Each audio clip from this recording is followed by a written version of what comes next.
Bismillah. Elazığ Umut Kervanı olarak depremin olduğu günden bu yana depremzedelerin yaralarını sarmaya çalışıyoruz. Dediğimiz gibi gece gündüz durmadan, durdurak demeden depremzedelerin yaralarını sarmak için mücadele ediyoruz, çalışıyoruz. Allah razı olsun. Yani deprem olduğundan bu güne kadar kardeş derneklerimiz bizi yalnız bırakmadılar. Yardımlarımıza koştular, imdadımıza koştular. Bize büyük bir moral verdiler, bize destek oldular. Allah onlardan razı olsun. Yani hakikaten güzel bir çalışma, koordineli çalışıyoruz. Yani bugün de inşallah Rabbim izin verirse Bingöl Umut Kervanı kardeşlerimizle Merkezi Avrupa'da bulunan İHO Ebrar Yardım Kuruluşu ve yine Merkezi Avrupa'da olan Yetim Eli Derneği ve yine Merkezi Diyarbakır'da bulunan Yetimler Vakfı ile beraber organizeli bir şekilde muhtaç olan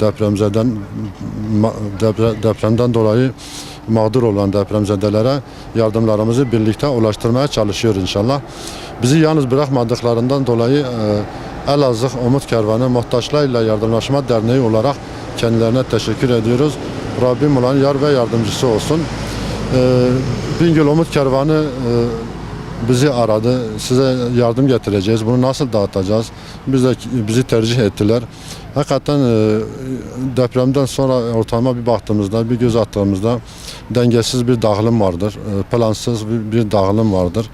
Bu plansız dağılımdan dolayı mağdur olan insanlar da çıkıyor. Tabii ki bunu söylerken yine herkese teşekkür ediyoruz. Allah hepsinden razı olsun. Depremin başladığı günden bu yana sivil kurtarma ekipleri olmak üzere baştan canla başla çalıştılar. Göçük altında kalan, yıkılan binaların altında kalan insanları kurtarmak için sivil toplum çalışanları ellerinden geleni yaptılar, mücadelelerini verdiler. Yani gönlümüz isterdi ki göçük altında ölü çıkmasın ama maalesef takdir ilahidir. Yani Rabbil Alemin onların da kaderini öyle yazmıştır demek. Dediğimiz gibi yani soğukta akşam gece sabaha kadar yani kimi belki bir tas çorba bulamadan aç ve susuz çalıştılar. Onlara teşekkür ediyoruz. Rabbim onlardan razı olsun. Onların yar ve yardımcısı olsun. Yapmış oldukları bu güzel çalışmalardan dolayı sivil kurtarma ekiplerine buradan teşekkürlerimi iletiyorum.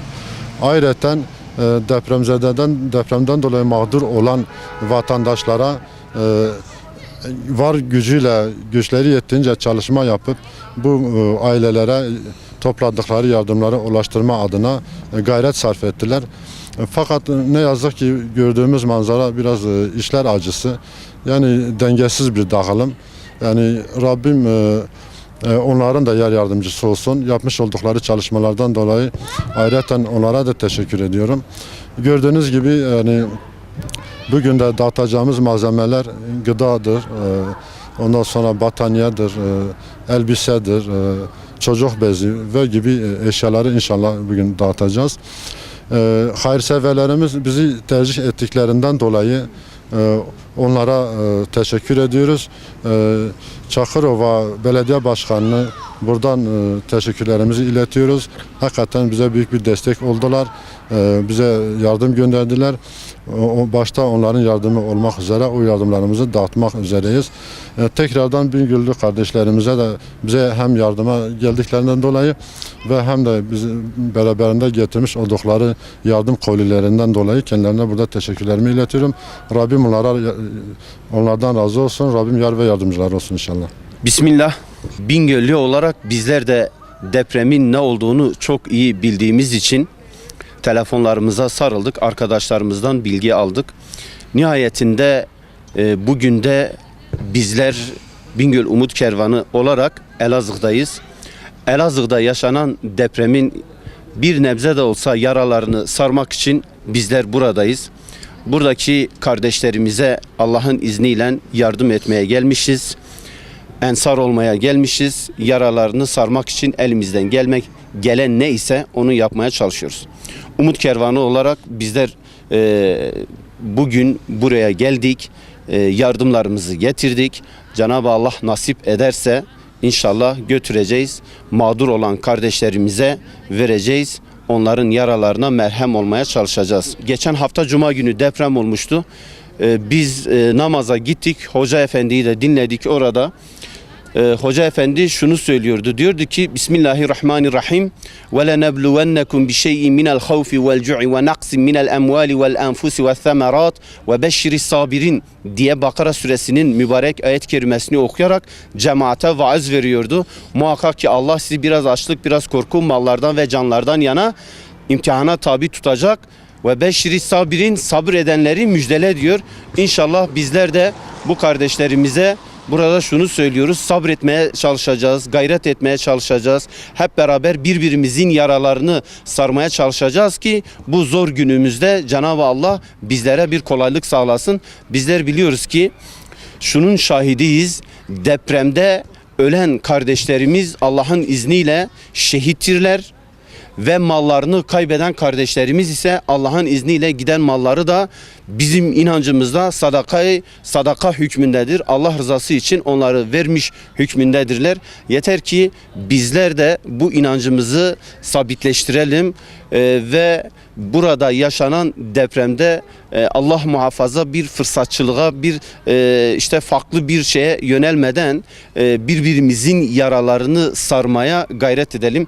Dediğim gibi Bingöl Umut Kervanı Derneği olarak Bingöl'de de çeşitli çeşitli sivil toplum kuruluşları, hayırsever halk ve diğer yardımseverler elinden gelen neyse bir şeyler yapmaya çalıştılar. Çünkü depremin acısını onlar da iliklerine, bizler de iliklerimize kadar hissettik. Bu acıyı biliyoruz ve bunun için buradayız. İnşallah burada yaşanan depremin yaralarını sarmaya gayret edeceğiz hep beraber. Çünkü burada şu gördüğünüz arabalarda çeşitli işte battaniye, elektrikli soba, işte aynı ve nakdi yardımlar şu gördüğünüz arabalarda şu anda var. Allah nasip ederse bizler de biraz sonra yola revan olacağız ve evlerini kaybetmiş Elazığlı kardeşlerimize elimizden geldikçe Bingöl Umut Kervanı olarak yardım etmeye gayret edeceğiz. Cenab-ı Allah ölen bütün kardeşlerimize rahmet eylesin, ailelerine sabırlar versin ve burada olan bu sıkıntıyı da inşallah biz de Allah'tan istiyoruz ki hafiflesin, yaralarımıza merhem olsun düşüncesindeyiz. Allahu Teala hepinizden razı olsun diyoruz Bingöl Umut Kervanı olarak. Getirdiğimiz yardımları Elazığ Umut Kervanı adına Nihat hocamla beraber inşallah gideceğiz. Onlar bize mahalleleri gösterecekler.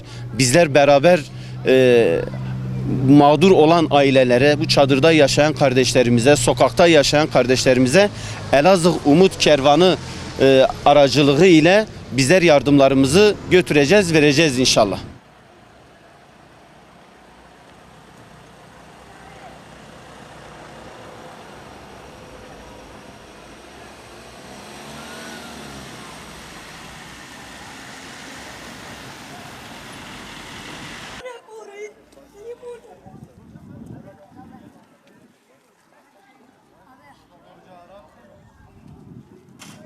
Burada. 10 tane çocuk ama. 10 tane. Gelin. Ha, çocuk Bas, başı, bas, ne bas. yapıyorsunuz? Tazi falan. İyisin inşallah. He? Maşallah. Güzel. İkizler. Sen gıdasını ver. Ya tabii buraya gidelim.